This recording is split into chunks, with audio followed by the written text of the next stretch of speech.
guy that God gives the opportunity to, and finally Samuel anoints him with the oil and says, we're going to have a commissioning service. We're going to have a commissioning service here on the 1st of August, by the way. Mr. Leslie Trigg is going to become Pastor Les, pastor of small groups. And it's going to happen right here. That's after the baptisms. Somewhere we'll fit a message in there, sing some songs, praise God. It's going to be a great day. So it's commissioning. Now, when we do that commissioning, we want to have Les up here so we can lay hands on him, pray for him, and do the commissioning. And that's so it was with Saul. Now, so what you want when you've got Les, you need to know where he is, so that someone says, the time is now, you need to get up here, man, get up here. If he's not, if I'm up here and I'm looking, where is Les? And I look to some of my key people and say, could you find Les? And we can't find him.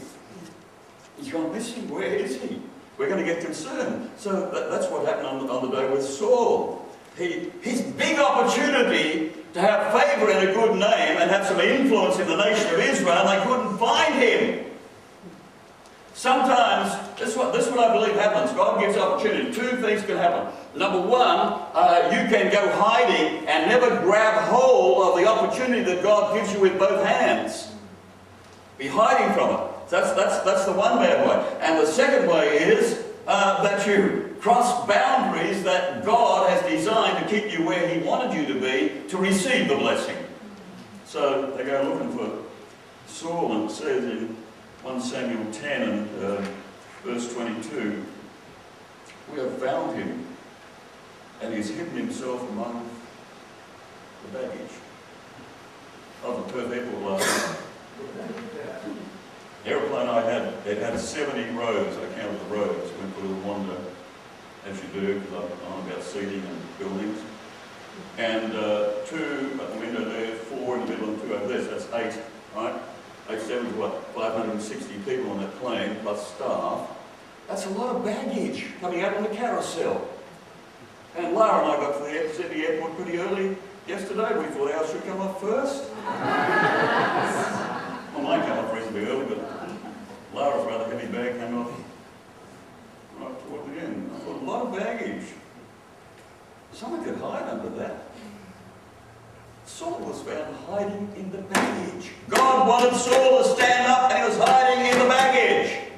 And there's some folk here that God wants to stand up and be counted because He is giving you the opportunity for favour and a good name, and you go hiding in the baggage. That's the first problem. The second one, let me lay it out for you. 1 Samuel 10:8. Samuel says to Saul, go down ahead of me to Gilgal. I will surely come down to you to sacrifice burnt offerings and fellowship offerings, but you must wait how long? 7 days until I come to you and tell you what you are to do. In other words, don't do anything until I get there. Because if you do something before I get there, well, then you are going to be violating a God-given boundary, and you're going to be making null and void the favour and the good name that I want to give to you. Prosperity will not flow because you've gone and stepped over a line that God says you must not step over. Let's see what's happening in Gilgal. Saul remained in Gilgal. 1 Samuel 13 and verse 7. And all the troops were with him, quaking with fear. He waited the 7 days. And he must have been being so good. He told me to wait 7. I waited 7. The time set by Samuel. But Samuel did not come to Gilgal. And that allows shut, because now you've got to make a decision. Will I just hang around here? He said he was coming, not here. Or will I violate that? And the troops began to scatter. So Saul said, bring me some burnt offerings and fellowship offerings. And Saul offered up the burnt offering. What's going wrong here? Just as he finished making the offering, guess what happened? Samuel arrived. And Saul went out to greet him. Hi, Samuel, how are you? Samuel didn't say that back to Saul.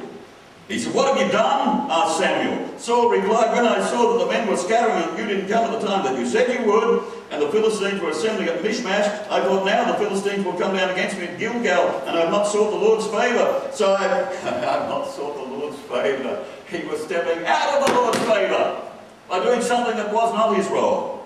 So I felt compelled to offer the burnt offering. Samuel said, you have done a foolish thing. You have not kept the command the Lord your God gave you. If you had, He would have established your kingdom of Israel for all time. But now your kingdom will not endure. The Lord has sought out a man after His own heart. The key word here this morning is heart, after his own heart, and appointed him ruler of the people because you have not kept the Lord's command. So I want to talk about the heart this morning. Five heart issues to win favour and a good name. Proverbs 3:1 and verse 4. Keep my commands in your heart, then you'll win favour and a good name. Keep God's commands in your heart. It doesn't say in your mind, by the way.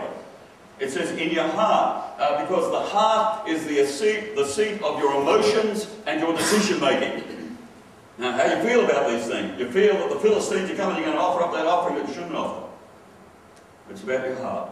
Joshua 1:7 and 8. Be strong and very courageous. Be careful to obey all the law my servant Moses gave you. Do not turn from it to the left or to the right, that you may be successful wherever you go. Keep this book of the law always on your lips. Meditate on it day and night, that you may be careful to do everything written in it. Then you will be prosperous and successful, favour and a good name. God's commands in your heart. Secondly, love and faithfulness written on your heart. Proverbs 3 verses 3 and 4. Let love and faithfulness never leave you, and bind them around your neck. Write them on the tablets of your heart. Then you will win favour and a good name. Favour and a good name, thank you. It's what you allow to be written on your heart, and love and faithfulness written on your heart. It says when you have them written on your heart, you wear them around your neck, you wear them like jewellery, you wear them like clothes. They're out there for everyone to see because it's part of your heart. You adorn yourself with love and faithfulness. Proverbs 31 verse 25. This is the really good wife. Proverbs 31 verse 25. She is clothed with strength and dignity and laughter. She's clothed with that. 1 Timothy 2, 9 and 10. Dress with good deeds.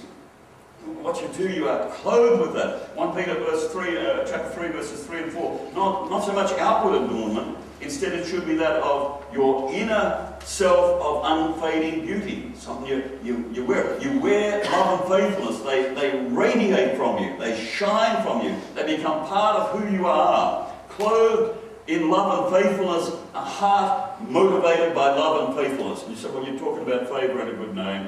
What about the upper echelon, big boss, leader, the tough guy in the workplace? Are you telling me that he's going to have love and faithfulness in his heart? Well, I'm telling you, if he's going to last the distance, he will. I'm telling you that. If he's going to continue to enjoy favour and a good name, he just will. Because the best business you'll do, the most influence you will have, the most success you'll enjoy is related to relational skills and the relationships you build flowing from a heart motivated by love and faithfulness. That's a fact of life. Third heart issue, to win favour and a good name. Proverbs 3:5, trust in the Lord with all your heart. All your heart, all your heart. All your heart speaks of genuineness. Trust in the Lord speaks of a God dependence rather than a self-dependence. Now we want to do our own self, don't we?